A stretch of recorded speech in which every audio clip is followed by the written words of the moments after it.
मैं अब आपके सामने वो चैट पढ़ने वाला हूं जिस चैट के लीक होने के बाद रिया चक्रवर्ती के फादर इंद्रजीत चक्रवर्ती को सीबीआई ने पूछताछ के लिए बुलाया था। ये चैट हुई है रिया के भाई शौविक चक्रवर्ती और एक ड्रग पेडलर के बीच। पहले ये चैट सुनते हैं, उसके बाद बात करेंगे। शौविक ने लिखा, Wanted a boom bro, dad wants. Didn't realize his mal is over. आप लैंग्वेज पर गौर कर रहे हैं? जिस पर उस पेडलर ने रिप्लाई किया, he replied that his stock was over and promised to score the same tomorrow. ये 2018 का चैट है जो अभी लीक हुआ है। 2018 जब सुशांत और रिया एक दूसरे के प्यार में नहीं थे, उस वक्त शौविक चक्रवर्ती अपने पिता के लिए ड्रग्स अरेंज करते थे। अब आप अंदाजा लगा सकते हैं मैं क्या बोलूं कि किस तरह के परिवार में ऐसा होता है। मैं इस बारे में आपको बोलकर बताऊं, इससे बेहतर यही है कि आप इसे खुद समझ जाएं कि एक बेटा अपने फादर के लिए, क्योंकि यहां पर जो डैड शब्द का इस्तेमाल है, जाहिर है वो डैड तो वही है जो पिता है, और माल इज ओवर, उनका जो स्टफ है, उनका जो माल है वो खत्म हो गया, तो ये माल क्या होगा। और एक ड्रग पेडलर से किस बारे में बात चल रही होगी।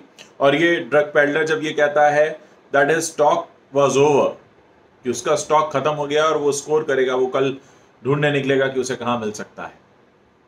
ये इस तरीके का चैट सामने आने के बाद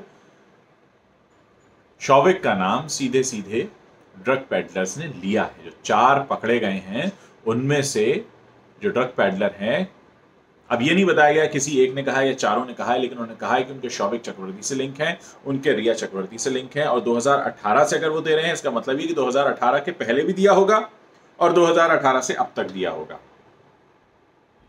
इसीलिए इस पूरे मामले में एनसीबी आई है। अब हमें इस मामले को इस तरह से समझना पड़ेगा कि अगर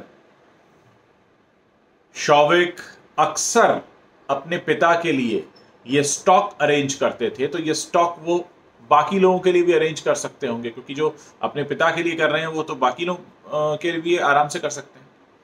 तो अब आप समझ सकते हैं कि इस पूरे मामले में एनसीबी क्यों आई है, क्यों ये मामला इतना गहरा होता जा रहा है। और मैं उन लोगों की बात का जवाब भी देता चलूं। लोगों ने मुझे आज कई सारे मैसेजेस किए जिसमें उन्होंने कहा कि हमको तो सिर्फ सुशांत के हत्यारों के पकड़े जाने से मतलब है।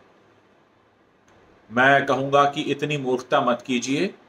ठीक है कि हमारी आंखें तब खुली जब सुशांत सिंह राजपूत हमारे बीच नहीं रहे, लेकिन इसका मतलब यह नहीं है कि हमें सिर्फ और सिर्फ उनके हत्यारों को पकड़ना है। हमें उनके हत्यारों को तो पकड़ना ही है, साथ में जो नेक्सस चल रहा है पूरा बॉलीवुड में, जो ड्रग माफिया का, ये जो नेपोटिज्म का, फेवरेटिज्म का ये जो नेक्सस चल रहा है, इसका भी पर्दाफाश करना है, ताकि कभी किसी और को सुशांत सिंह राजपूत जैसा की तरह भुगतना ना पड़े जैसे उनको भुगतना पड़ा। तो प्लीज, अगर एक हादसे ने आपकी आंखें खोली हैं तो इसका मतलब नहीं है कि सिर्फ आप उसको खत्म करके फिर वापस जाके सो जाएंगे और फिर आप इंतजार करेंगे फिर कोई दूसरा हादसा हो। अगर एक हादसा हो गया है, अगर आपकी आंखें खुल गई हैं तो खुली रखिए, इन्हें बंद मत होने दीजिए। घर में सफाई करते हैं ना, जैसे एक कमरा साफ करना होता है और दूसरा गंदा दिख जाए तो क्या हम उसको छोड़ देते हैं? नहीं छोड़ते ना, पूरा घर साफ करते हैं। तो इस बार पूरा घर साफ करना है, पूरी गंदगी बाहर करनी है।